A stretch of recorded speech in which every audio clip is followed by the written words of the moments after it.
আসসালামু আলাইকুম ওয়া রাহমাতুল্লাহ। সম্মানিত হাজিরিন, আমার সময় একেবারেই সংক্ষিপ্ত, সেই জন্য আলোচনাও হবে একেবারেই সংক্ষিপ্ত। যদিও সময়টা সংক্ষিপ্ত, কিন্তু আলোচনাটা অত্যন্ত গুরুত্বপূর্ণ। এই জন্য কেউ এদিক সেদিক অমনোযোগী হয়ে আলোচনাটা শ্রবণে ব্যাঘাত ঘটাবেন না। সকলেই ধৈর্য সহকারে শুনবেন।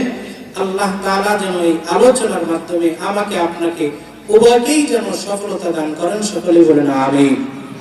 সম্মানিত হাজিরিন, যেহেতু সময় একেবারেই সংক্ষিপ্ত, সেই জন্য আমি সরাসরি আলোচনা করতে যাচ্ছি।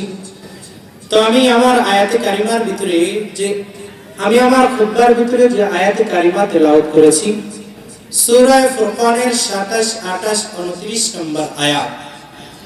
তো এই আয়াতের আলোকে আজকে আমার আলোচনার বিষয়বস্তু হচ্ছে যে দুনিয়াতে চলার ক্ষেত্রে আমরা কাদেরকে বন্ধু নির্বাচন করব এবং কাদের থেকে বন্ধুত্ব করা থেকে দূরে থাকব। কাদের সাথে বন্ধুত্ব করলে আমার উপকার, কাদের সাথে বন্ধুত্ব করলে ক্ষতি, এটা হচ্ছে আজকে আমার আলোচনা।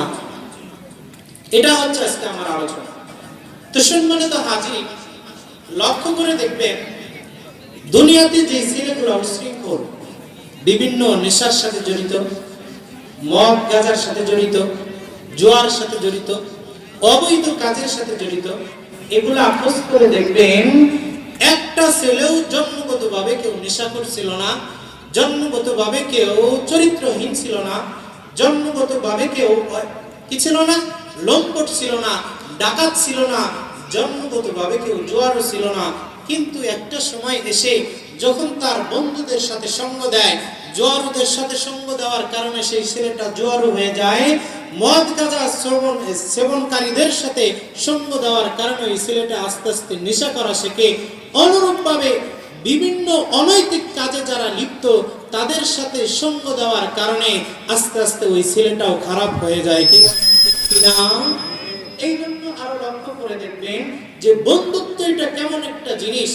একটা ছেলে শুরুতে সে তেমন কোনো ভালো ছিল না, কিন্তু শেষ সময় এসে সে ইমাম সাহেবের সাথে সম্পৃক্ত হওয়ার কারণে, মাদ্রাসার হুজুরের সাথে সম্পৃক্ত হওয়ার কারণে, যেই ছেলেটা একসময় নামাজ পড়তো না, যার মাথায় একসময় টুপি ছিল না, যে একসময় রোজা রাখতো না, যে একসময় রসুলের সুন্নত রাখতো না, রসুলের সুন্নত তার শরীরের ভিতরে ছিল না, কিন্তু একটা পর্যায়ে এসে যখন মাদ্রাসার কোনো হুজুরের সাথে সে সঙ্গ দেয়, মসজিদের কোনো ইমামের সাথে সঙ্গ দেয়, ভালো কোনো ব্যক্তির সাথে সঙ্গ দেয়, তো দেখা যায় আস্তে আস্তে ওই ছেলেটা আগে নামাজ পড়তো না, এখন নামাজ পড়ে, আগে রোজা রাখে নাই, এখন রোজা রাখে, আগে দাড়ি রাখতো না, মুখে দাড়ি ছিল না, এখন দাড়ি রাখে।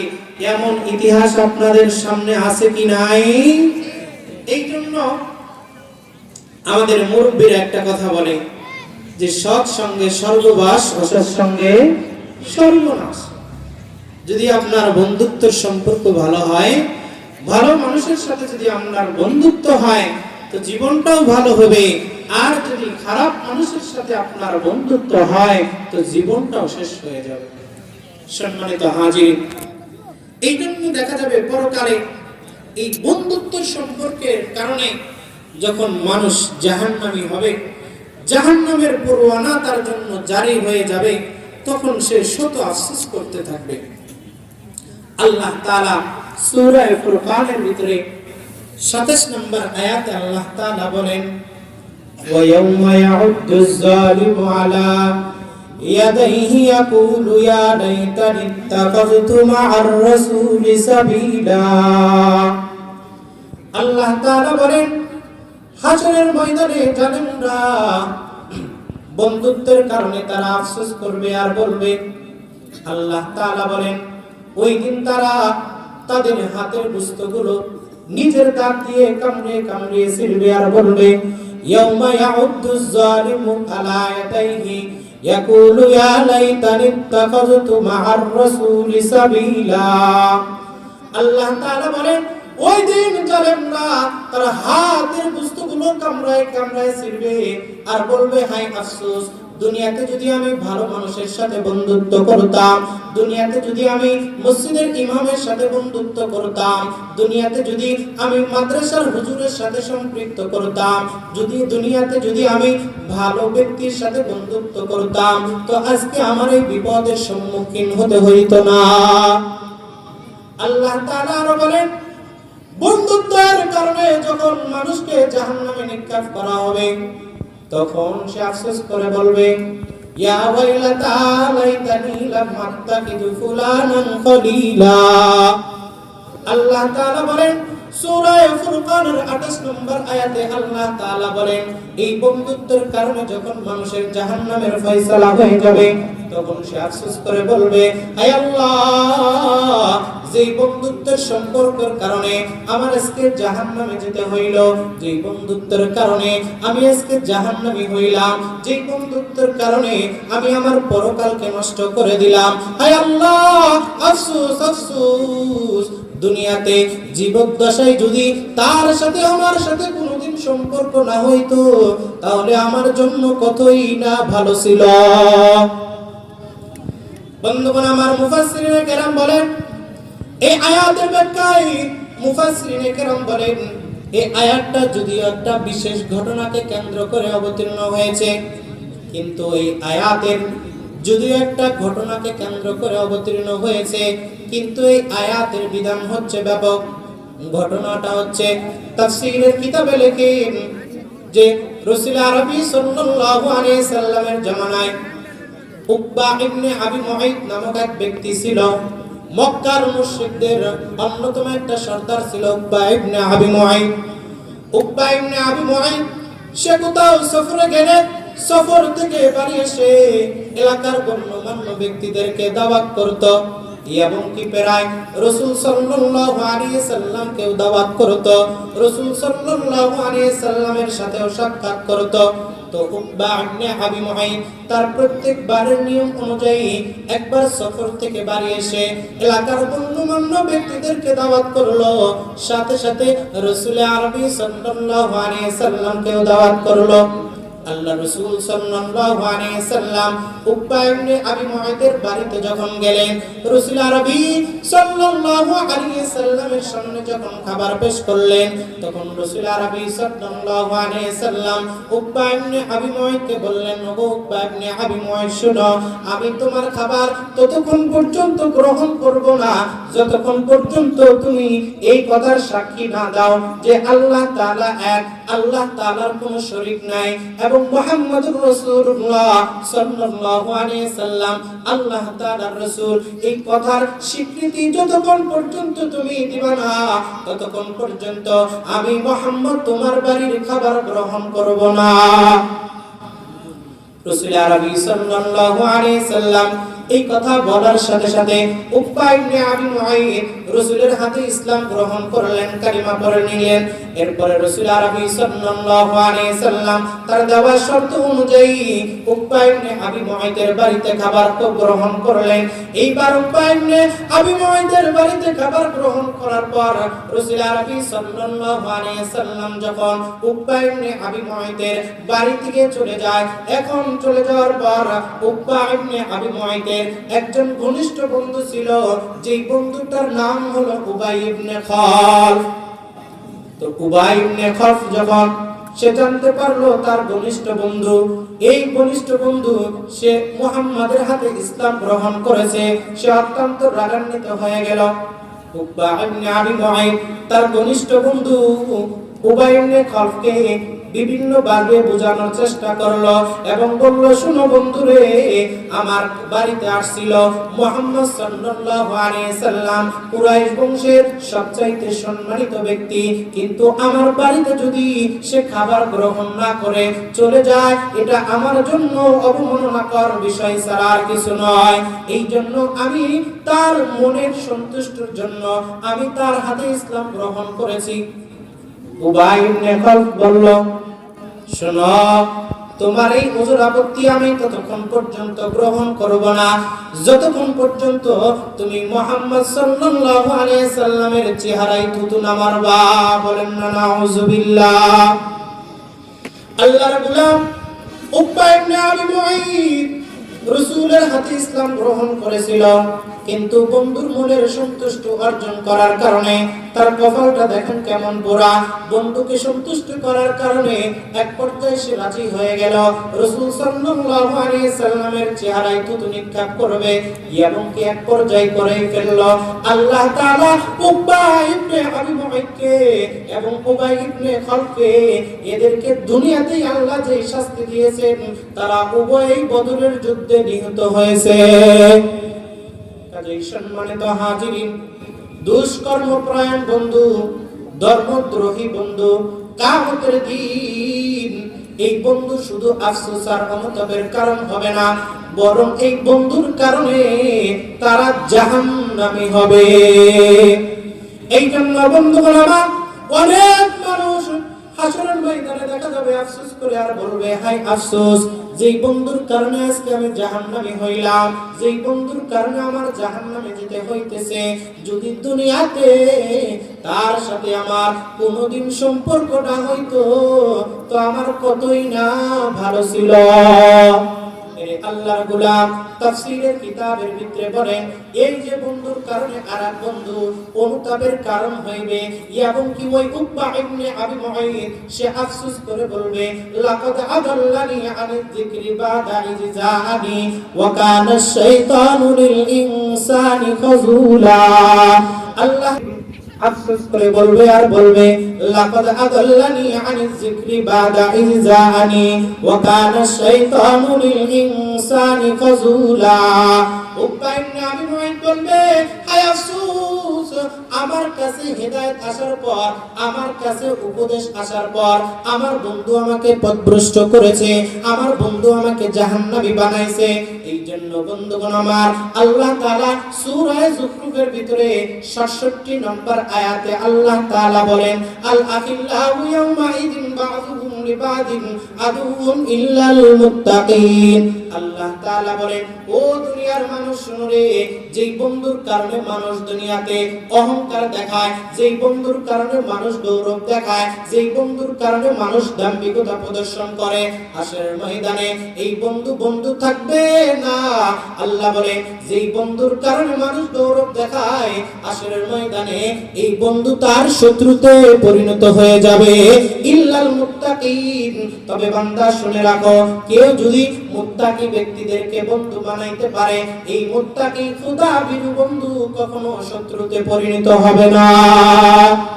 তাফসীরে মাজহারিতে উল্লেখ রয়েছে, তাফসীর ইবনে কাসীরের উল্লেখ রয়েছে যে বন্ধুত্বের কারণে, যেই বন্ধুত্বের কারণে, যেই সম্পর্কের কারণে মানুষ দুনিয়াতে গৌরব দেখাইতো, যেই বন্ধুত্বের কারণে হালাল হারামকে এক করে দিত, যেই বন্ধুত্বের কারণে মানুষকে অন্যায়ভাবে খুন করত, হাসরের ময়দানে এই বন্ধুত্ব শুধু নিষ্ফলই হবে না, এই বন্ধুত্ব বরং শেষই হবে না, বরং এই বন্ধুত্বটা পরকালে শত্রুতায় পর্যবসিত হবে। সম্মানিত হাজির, তাফসীর ইবনে কাসীরের ভিতরে লেখে, হযরত আলী রাদিয়াল্লাহু তাআলা আনহু থেকে একটা ঘটনা লেখেন। সে দুইজন মুমিন বন্ধু ছিল এবং দুই কাফের বন্ধু ছিল। হঠাৎ করে মুমিন বন্ধুর ভিতরে একজনের ইন্তেকাল হয়ে যায়।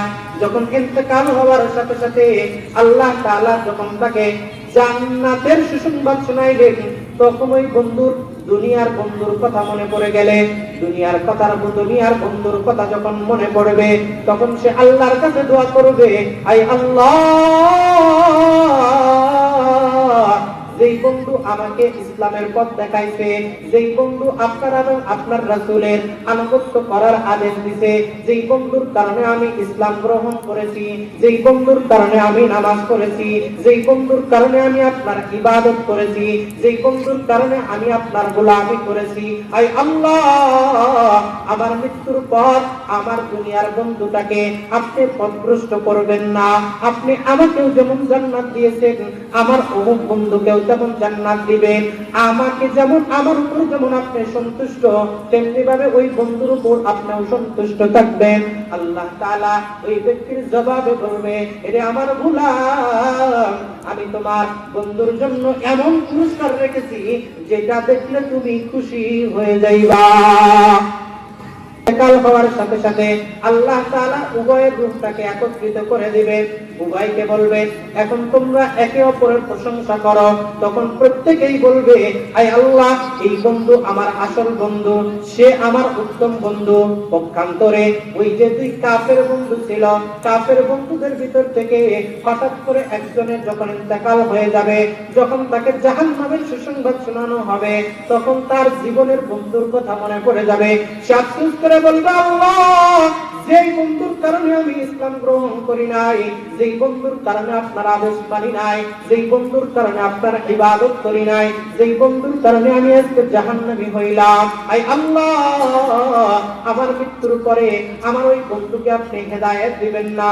আমার মৃত্যুর পরে ওই বন্ধুকে আপনি কখনো হেদায়েত দিবেন না, যাতে করে আপনি আমাকে যেমন জাহান্নামী বানাইছেন, সেও যেন জাহান্নামী হয়। আপনি আমার উপর যেমন অসন্তুষ্ট, তার উপরও যেন আপনি অসন্তুষ্ট হয়ে যান। এই জন্য আফসোস করবে আর বলবে, এর বন্ধুগণ আমার, এই জন্য বন্ধুগণ আমার, আল্লাহ রাসূল সাল্লাল্লাহু আলাইহি সাল্লাম বলেন, হাশরের ময়দানে অনেক মানুষ এই বন্ধুত্বের কারণে জাহান্নামী হবে, অনেক মানুষ বন্ধুত্বের কারণে জান্নাতি হবে। এই জন্য আল্লাহ রাসূল সাল্লাল্লাহু আলাইহি সাল্লাম বলেন, লা তুসাহিবু ইল্লা মুমিনান ওয়া লা ইয়াকুলু মালুকা ইল্লা তাকী। আল্লাহ রাসূল সাল্লাল্লাহু আলাইহি সাল্লাম বলেন, ও দুনিয়ার মানুষ শুনো রে, লা তুসাহিবু ইল্লা মুমিনান, তুমি যদি কাউকে বন্ধু বানাও তো ঈমানদারকে বন্ধু বানাও, যদি বন্ধু বানাও তো মুত্তাকি ব্যক্তিকে বন্ধু বানাও, যদি বন্ধু বানাও তো খোদাভীরু ব্যক্তিকে বন্ধু বানাও। এই জন্য আল্লাহ রাসূল বলেন, লা তুসাহিবু ইল্লা মুমিনান, মুমিন ব্যক্তি তুমি কাউকে বন্ধু বানায়ো না, ওয়া লা ইয়াকুলু মালুকা ইল্লা তাকী, এবং বন্ধুত্বের সুবাদে তোমার সম্পদ যদি কেউ ভক্ষণ করে, সে যেন মুত্তাকি ব্যক্তি ভক্ষণ করে। কারণ আল্লাহর হাবিব সাল্লাল্লাহু আলাইহি সাল্লাম বলেন, আল মারউ আলা দীনি কলিলিহি ফালয়ানজুর আলা মান ইখালিল। আল্লাহর হাবিব সাল্লাল্লাহু আলাইহি সাল্লাম বলেন, ও দুনিয়ার মানুষ শুনো রে, আল্লাহ রাসূল সাল্লাল্লাহু আলাইহি সাল্লাম বলেন, দুনিয়ার প্রত্যেকটা বন্ধু তার অপর বন্ধুর আদর্শ গ্রহণ করে। বন্ধু যদি ভালো হয়, অপর বন্ধু ভালো হবে। বন্ধু যদি নামাজি হয়, অপর বন্ধু নামাজি হবে। বন্ধু যদি রোজাদার হয়, অপর বন্ধু রোজাদার হবে। বন্ধু যদি সুন্নতওয়ালা হয়, অপর বন্ধু সুন্নতওয়ালা হবে। বন্ধু যদি আল্লাহওয়ালা হয়, অপর বন্ধু আল্লাহওয়ালা হবে। এই জন্য আল্লাহর হাবিব সাল্লাল্লাহু আলাইহি সাল্লাম বলেন, আল মারউ আলা দীনি খলিলিহি ফালয়ানজুর আহাদুকুম মান ইখালিল। আল্লাহ রাসূল বলেন, ও দুনিয়ার মানুষ শুনো রে, দুনিয়ার প্রত্যেকটা বন্ধু তার বন্ধুর আদর্শ গ্রহণ করে। যার কারণে দেখা যায় আমাদের সমাজে অনেক ভালো ছেলেরা একটা পর্যায়ে খারাপ ছেলেদের সাথে সঙ্গ দেওয়ার কারণে, যেই ছেলেটা আগে কোনো নেশা করতো না, এখন নেশাওয়ালা ছেলেদের সাথে সঙ্গ দেওয়ার কারণে এই ছেলেটা নেশা করে। যেই ছেলেটা আগে চুরি করতো না, কিন্তু যারা চুরি কারবারের সাথে লিপ্ত তাদের সাথে সঙ্গ দেওয়ার কারণে এই ছেলেটা এখন চুরি করতে শিখেছে। যেই ছেলেটা নামাজ পড়তো আগে, কিন্তু এখন না, বেনামাজির সাথে সঙ্গ দেওয়ার কারণে সে এখন নামাজ পড়ে না। এই জন্য আল্লাহ রাসূল বলেন, আল মারউ আলা দীনি কলিলিহি, দুনিয়ার প্রত্যেকটা মানুষ তার বন্ধুর আদর্শ গ্রহণ করে। বন্ধু যদি নামাজি হয়, অপর বন্ধু নামাজি হবে। বন্ধু যদি রোজাদার হয়, অপর বন্ধু রোজাদার হবে। বন্ধু যদি আমলওয়ালা হয়, অপর বন্ধু আমলওয়ালা হবে। এই জন্য সাহাবায়ে কেরাম আল্লাহ রাসূল সাল্লাল্লাহু আলাইহি সাল্লামকে জিজ্ঞাসা করলেন, ইয়া রাসূলুল্লাহ, তাহলে আমরা কাদেরকে বন্ধু বানাইব?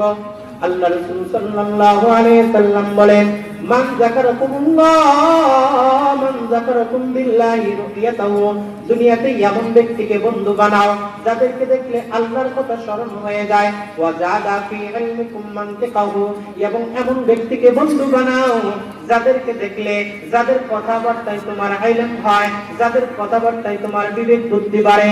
এবং এমন ব্যক্তিদেরকে বন্ধু বানাও যাদেরকে দেখলে তোমার পরকাল তাজা হয়ে যায়।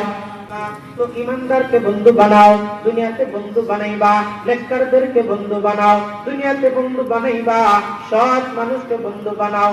আর যদি তুমি বদ মানুষকে বন্ধু বানাও, ফাসিক মানুষকে যদি বন্ধু বানাও, এই বন্ধুত্বের কারণে যখন তোমার জাহান্নামের ফয়সালা হয়ে যাবে, তখন তুমি আফসোস করবা।